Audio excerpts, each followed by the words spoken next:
आज की कहानी दो क्लासमेट्स की है जो एक दूसरे को बिल्कुल पसंद नहीं करते थे, लेकिन हालातों ने उन्हें एक ऐसी जगह पर फंसा दिया जहां सरवाइव करना बेहद मुश्किल था। वे दोनों महीनों तक एक आइलैंड पर अकेले फंसे रहते हैं। कहानी की शुरुआत होती है एमा नाम की एक समझदार, खूबसूरत और फेमस लड़की से, जो सुबह जल्दी उठकर स्कूल के लिए तैयार होती है। एमा के स्कूल में बहुत सारे दोस्त हैं। दूसरी तरफ डीन है, एक आलसी लड़का जिसे सुबह उठने के बाद भी बस वीडियो गेम खेलने की पड़ी रहती है।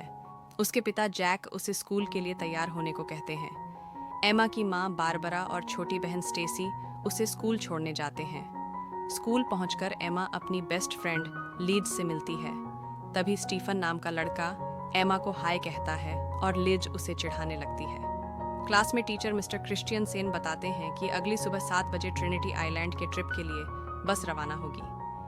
इसी बीच एमा लेट आती है और डीन आकर उससे टकरा जाता है। फिर मजाक में उसे सॉरी शहजादी कहता है। लंच टाइम में लिज अपने दोस्तों से कहती है कि ट्रिप में उन्हें एमा और स्टीफन को करीब लाने का मौका मिलेगा, लेकिन एमा कहती है कि उसे ऐसे ड्रामे नहीं, ट्रिप पर ध्यान देना है।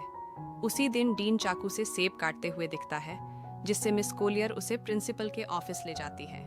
लिज कहती है कि एमा को डीन जैसे लड़कों से दूर रहना चाहिए। अगले दिन एमा ट्रिप के लिए तैयार होती है और अपने माता पिता का शुक्रिया अदा करती है। दूसरी ओर डीन जाना नहीं चाहता, लेकिन उसके पिता जैक उसे मनाकर भेजते हैं। सब बच्चे बस में बैठते हैं और ट्रिनिटी आइलैंड पहुंचते हैं। आइलैंड पर बच्चे पूल में मस्ती करते हैं। एमा और उसके दोस्त भी शामिल होते हैं। डीन बालकनी से सबको देखता है, अकेला। शाम को स्टीफन ने सबको बोट पार्टी पर बुलाया होता है। पहले एमा मना करती है, फिर दोस्त जबरदस्ती ले जाते हैं। पार्टी में एमा देखती है कि स्टीफन किसी और लड़की को किस कर रहा है। दुखी होकर वह वहां से जाने लगती है। तभी डीन उसे देखकर ताना मारता है। तभी पुलिस आ जाती है और सबको पकड़ने लगती है। अफरा तफरी में एमा पानी में गिर जाती है और डीन उसे बचाकर एक छोटी बोट में ले आता है। वह रस्सी काट देता है ताकि पुलिस से बच सके। थोड़ी ही देर में बड़ी बोट दूर निकल जाती है और समुद्र में तूफान आ जाता है। बोट में मोटर नहीं होती और एक बड़ी लहर उन्हें समंदर में बहा ले जाती है। सुबह होते ही दोनों खुद को एक सुनसान समुद्र में पाते हैं। डीन एमा से उसका फोन मांगता है, लेकिन नेटवर्क नहीं होता। तभी एमा को दूर एक आइलैंड दिखता है और डीन बोट को वहां ले जाने लगता है। बहुत मुश्किल के बाद वे दोनों उस आइलैंड पर पहुंचते हैं। आइलैंड पर भी कोई नेटवर्क नहीं मिलता, लेकिन बोट में डीन को एक फ्लेयर गन मिलती है। वे उसे लेकर मदद की उम्मीद में आगे बढ़ते हैं। उधर होटल में mister Christian Sen trip cancel कर देते हैं। लीज बताती है कि एमा रात से नहीं दिखी और आखिरी बार उसे पार्टी बोट पर देखा गया था। हाजिरी लेने पर पता चलता है कि डीन भी गायब है। पुलिस को सूचना दी जाती है, लेकिन पुलिस कहती है कि अगर वे समुद्र में फंस गए हैं तो उन्हें ढूंढना मुश्किल है। डीन और एमा के माता पिता स्कूल पहुंचते हैं और प्रिंसिपल से पूछते हैं, लेकिन कोई सही जवाब नहीं मिलता। सभी परेशान हो जाते हैं। इस बीच डीन और एमा जंगल में चलते चलते एक खूबसूरत वाटरफॉल पर पहुंचते हैं। डीन उसे तस्वीर खींचने को कहता है, लेकिन एमा गुस्से में मना कर देती है। वह कहती है कि वो यहाँ ट्रैप नहीं होना चाहती थी। उसे ट्रिप में प्रोजेक्ट की जानकारी चाहिए थी ताकि वह प्रिंसटन यूनिवर्सिटी में दाखिला ले सके। कहानी यहीं से उनकी जर्नी शुरू करती है, जहाँ उन्हें न सिर्फ खुद को बचाना होता है, बल्कि एक दूसरे को भी समझना और भरोसा करना सीखना पड़ता है। इसके बाद वो आगे बढ़ते हैं और कुछ घंटे बाद दोनों इस आइलैंड के किनारे पहुंचते हैं, लेकिन अब तक उन्हें न कोई रास्ता मिला था, न मदद। ये देखकर वो वापस बोट की तरफ जाने का सोचते हैं। जब दोनों वापस बोट के पास आते हैं तो देखते हैं कि उनकी बोट अब वहां नहीं है। समुद्र की लहरें उसे बहा ले गई थीं। अब उनके पास सिर्फ एक लाइफ जैकेट बची थी। पूरा दिन चलने के बाद दोनों थक जाते हैं और सूरज डूबने लगता है। डीन आग जलाता है और दोनों वहीं रुकने का फैसला करते हैं। डीन देखता है कि एमा को ठंड लग रही है, तो वह अपनी शर्ट उतारकर एमा को दे देता है। फिर दोनों बात करते हैं कि शायद कल तक उनके पेरेंट्स उन्हें ढूंढ लेंगे। सुबह डीन उठता है तो देखता है कि एमा वहां नहीं है। वह उसे ढूंढता है और पाता है कि एमा समुद्र के किनारे SOS लिख रही है। जब वह पूछता है तो एमा कहती है कि ये हमारी जान बचाने की कोशिश है और अब हमें पीने का पानी ढूंढना होगा। डीन स्विमिंग करने चला जाता है और एमा उसे देखने लगती है। दूसरी ओर होटल में मिस्टर क्रिश्चियन सेन एमा और डीन के पेरेंट्स को बताते हैं कि पुलिस उन्हें ढूंढ रही है। एक छोटी बोट मिली है जिस पर शायद वो दोनों थे। जैक कहता है कि अगर पुलिस कुछ नहीं कर पा रही तो हमें प्राइवेट रेस्क्यू टीम लगानी चाहिए, लेकिन मिस्टर क्रिश्चियन सेन भरोसा दिलाते हैं कि पुलिस अपना काम कर रही है। एमा जब पानी पी रही होती है उसे लगता है कोई उसे देख रहा है। वह घबराकर वहां से हट जाती है। फिर दोनों पत्तों से एक छोटी झोपड़ी बनाते हैं और एमा SOS को बड़ा करके दोबारा समुद्र के किनारे लिखती है। उन्हें जो भी खाने लायक चीज मिलती है दोनों उसे इकट्ठा कर खाते हैं। डीन को केले का पेड़ मिलता है और दोनों मिलकर पेट भरकर खाते हैं। आइलैंड में बहुत गर्मी होती है, इसलिए एमा अपनी फुल पैंट काटकर शॉर्ट्स बना लेती है। रात को जब डीन झोपड़ी में सो रहा होता है, एमा भी उसके पास आकर सो जाती है।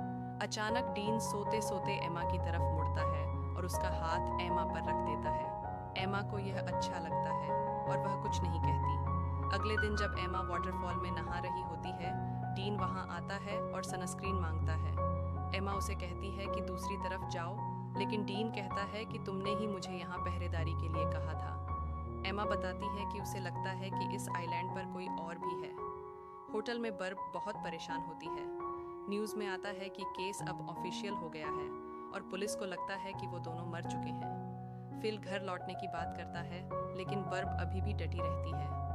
अगले दिन जैक और बर्ब हेलीकॉप्टर लेकर उन्हें ढूंढने निकलते हैं। आइलैंड पर एमा डीन को बताती है कि उसे अपने परिवार की बहुत याद आ रही है।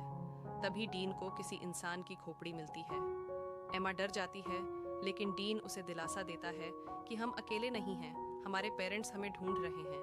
वह कहता है कि अगर हम एक दूसरे के साथ हैं तो हम जरूर घर वापस जाएंगे। फिर वह एमा को किस करता है। एमा पहली बार किसी को किस कर रही थी और उसे यह अच्छा लग रहा था। रात हो जाती है और डीन सारी हदें पार कर देता है। आइलैंड में तूफान आता है, लेकिन इस बार एमा उसे एंजॉय करती है।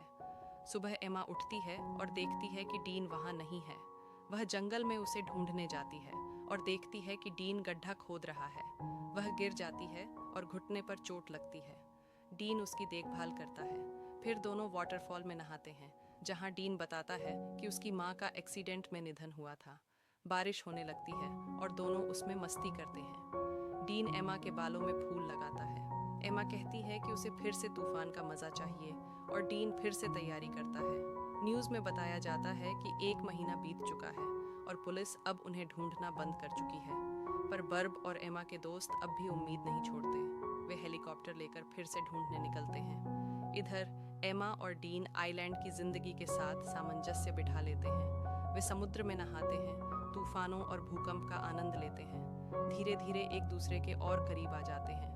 एमा डीन से पहली बार के बारे में पूछती है और डीन बताता है कि स्कूल में एक लड़की थी जिससे उसका अनुभव था। फिर एमा कहती है कि उसे और अनुभव चाहिए। कुछ समय बाद उन्हें प्लेन की आवाज़ आती है। दोनों फ्लेयर गन ढूंढते हैं, लेकिन नहीं मिलती। एमा को लगता है कि कोई उनके सामान चुरा रहा है। कुछ और दिन गुजरते हैं, लेकिन कोई रेस्क्यू नहीं आता। दोनों सोचते हैं कि अब उम्मीद छोड़ देनी चाहिए और आइलैंड को ही अपना घर बना लेना चाहिए। डीन को किसी जानवर की आवाज़ आती है। वह देखने जाता है और पैंथर से सामना होता है। भागते हुए वह गिरता है और फिर पैंथर को मार देता है।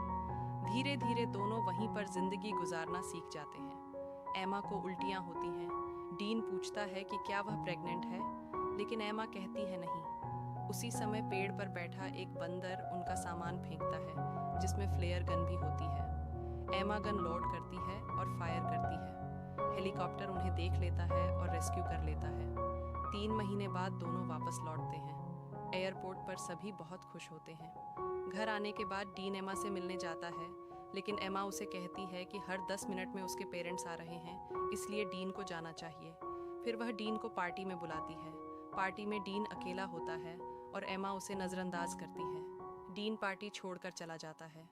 एमा फेमस हो जाती है, लेकिन डीन अकेला ही रहता है। दोनों एक दूसरे को सिर्फ देखते हैं। कुछ दिन बाद एमा डीन को कॉल करती है, लेकिन डीन कॉल नहीं उठाता। एमा की बहन स्टेसी उससे कहती है कि हम सब तुम्हें बहुत मिस करते थे। प्रोम पार्टी की रात एमा पार्टी में जाती है और डीन बाहर बारिश में खड़ा उसका इंतजार कर रहा होता है। एमा को आइलैंड की याद आ जाती है। वह बाहर आती है, डीन के पास जाती है और दोनों फिर से एक दूसरे को किस करते हैं। यहीं पर कहानी खत्म होती है।